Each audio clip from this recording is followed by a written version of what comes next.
Russia वाले उसको माल भेज रहे हैं, चाइना वाले उसको माल भेज रहे हैं, उल्टा हो रहा है, ये मिसाइलें बना बना के उनको भेज रहा है, मतलब अलग लेवल पे है भाई।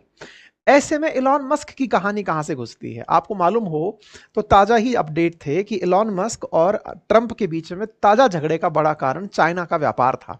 आपको मैंने बताया भी था कि इलॉन मस्क का चाइना में टेस्ला का दुनिया में सबसे ज्यादा बिकने वाला सामान है, मतलब कि इनकी जो कार है वो सबसे ज्यादा चाइना में बिकती है। ये नहीं चाहते थे कि ट्रंप चीन के ऊपर प्रतिबंध लगाएं, यहीं से सबसे पहले इन दोनों के बीच में रार हुई थी, और कहते हैं कि ट्रंप ने इनको मनाते मनाते ही चीन से ट्रेड एग्रीमेंट किया था, अदरवाइज तो इनके बीच एग्रीमेंट भी नहीं होता। ऐसे में अब खबर यह निकल कर आ रही है कि ट्रंप का जो गोल्डन डोम प्रोजेक्ट है, उस गोल्डन डोम प्रोजेक्ट से वो स्पेस एक्स को बाहर निकालना चाहते हैं। वो चाहते हैं कि मस्क इसमें पार्टिसिपेट ना करें। तो गोल्डन डोम में क्या मस्क पार्टिसिपेट कर रहे थे क्या? और यदि ऐसा है तो क्या मस्क का चीन से कोई ऐसा कनेक्शन बन गया है क्या जिससे ट्रंप डर गए हैं? तो आज के सेशन में विस्तार से इस विषय पर चर्चा होगी, क्योंकि खबर है कि अमेरिका ट्राई कर रहा है कि स्पेस एक्स का कोई ऑल्टरनेटिव तलाशा जाए गोल्डन डोम प्रोजेक्ट में। तो आज के सेशन में हम गोल्डन डोम समझेंगे, स्पेस एक्स कैसे उसमें मददगार साबित हो सकता था, अमेरिका में इस समय ट्रंप और जो मस्क की जो लड़ाई है वो कहीं चीन को तो कोई फायदा नहीं पहुंचा देगी, और ऐसे में कहीं नॉर्थ कोरिया तो कुछ प्रभावशाली तरीके से बाहर नहीं आ जाएगा। तो चलिए विस्तार से चर्चा करते हैं। तो चलिए साहब बात करते हैं सबसे पहले डोनाल्ड ट्रंप के उस गोल्डन डोम प्रोजेक्ट की जिसकी चर्चा इस समय तेजी से हो रही है। चर्चा इसलिए नहीं हो रही कि गोल्डन डोम में कुछ नया सुधार हुआ है, गोल्डन डोम तो ट्रंप तब से शुरुआत से गाते आ रहे हैं।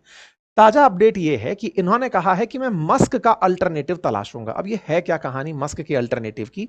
तो पता चलता है कि रॉयटर्स के अकॉर्डिंग 175 बिलियन डॉलर का एक प्रोजेक्ट है जिसे ट्रंप ने अनाउंस किया था अमेरिका की सुरक्षा में, लेकिन जो पिछले 2 महीने से इनके बीच में तकरीफ चल रही है उसके चलते कह रहे हैं कि मैं मस्क की जगह पर अमेजॉन के मालिक जो जेफ बेजोस हैं उनका जो कूपर नाम का प्रोजेक्ट है उसकी मदद लूंगा। तो पहले हम इसके बारे में चर्चा कर लेते हैं।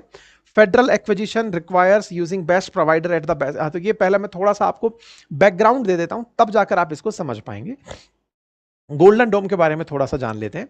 गोल्डन डोम जब शब्द आता है तो अचानक आपके दिमाग में इजराइल का आयरन डोम आना शुरू होता है। इजराइल जिसके ऊपर लगभग 7 तरफ से हमले होते हैं, फिर चाहे हमास का हमला होना हो, यमन का हो, ईरान का हो, इराकी ग्रुप्स का हो, सीरियन का हो, हिजबुल्ला का हो, सब तरफ से इस पर हमले होते रहते हैं। लेकिन उसके भी बावजूद भी ये लोग बड़े खुश रहते हैं। खुश किस कारण से? इनके ऊपर आते हुए जितने भी मिसाइल्स हैं उनके ऊपर इनका आयरन डोम सिस्टम जो कि काम करता है बिल्कुल रडार से प्राप्त इंफॉर्मेशंस के आधार पर, वो उन मिसाइलों को हवा में ही न्यूट्रलाइज कर देता है, जिसके चलते इजराइल की जनता घर में बहुत तसल्ली से रहती है।